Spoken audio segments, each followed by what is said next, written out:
Man weighs a whopping 500 kilograms. He needs a doctor's advice every time he goes up or down the stairs. If he's not careful, the tempered glass under his feet could break. The company's employees became interested in his weight. Guided by clues, soon found a jewelry store. After mentioning the name to the other side, the old man's smiling face instantly condensed. He pressed the anti-theft button directly on the counter. Several solid steel plates began to fall. He was locked in the store, until the old man confirmed that he and the monster were not in cahoots. Then he finally let down his guard, took out a design. With the help of a magnifying glass, the boy couldn't tell what it was. The old man didn't get it either at first. That day a female doctor came to the store. She wanted to customize a small object. He thought it was a love token, so he worked overtime to make it out of solid gold. The doctor had only one request. There was no room for error. Soon the piece was finished. The doctor was very satisfied. She wrote an invoice in the man's name. Over the next 3 years, medical experts from all fields came to the jewelry store. All they ask is to create an item out of pure gold. The old man worked day and night. The children had just entered college. They were in need of money, so he didn't care what the pieces were for. Then the doctors gave bigger and bigger drawings, and the rewards got bigger and bigger. He bought out every jewelry store in the city. Then he contacted gold suppliers, even overseas markets. When he ran out of gold, he had to turn to his wife to have his wedding ring melted into it. A huge piece of bone was created. He was skeptical, but he wasn't afraid, until the 206th piece of bone gold skull casting out of the furnace. He finally developed a serious psychological shadow. Since that incident, the old man never left the house again. Then his wife and children left him, and years later, the guy who ruined his life is working as a consultant for a game company. After learning the whole story, the programmer was ready to go home. Bulletproof plates are starting to go up. He was just about to walk out of the jewelry store. A group of robbers with animal helmets came right in. They threw him to the ground. Then they started to smash up the jewelry store. The programmer, who stayed at home every day, he had never seen such a scene. Suddenly shots rang out in the jewelry store. Then the old man picked him up again. His investigation may have been discovered. This man with golden bones had many tricks up his sleeve. He's created a bizarre profession. He calls himself a consultant. He came all the way to America to give a big gift to the president of the game company. But there is a prerequisite for this gift. The big gift will be delivered only after the president dies. The president doesn't understand this old man, and why would a young game company need an old man like him?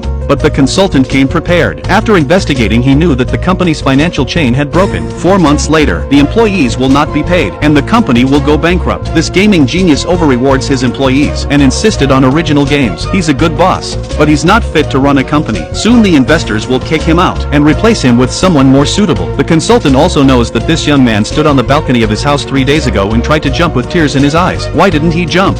It was because the game genius wasn't satisfied. He wanted a good game to make himself known, but the company couldn't survive because of his poor management style. Everything the consultant said went straight to the heart. The CEO knew there was nothing else he could do. He had no choice but to sign the contract. But the young man died in his office a short time later, and the consultant succeeded in taking over the company according to the contract.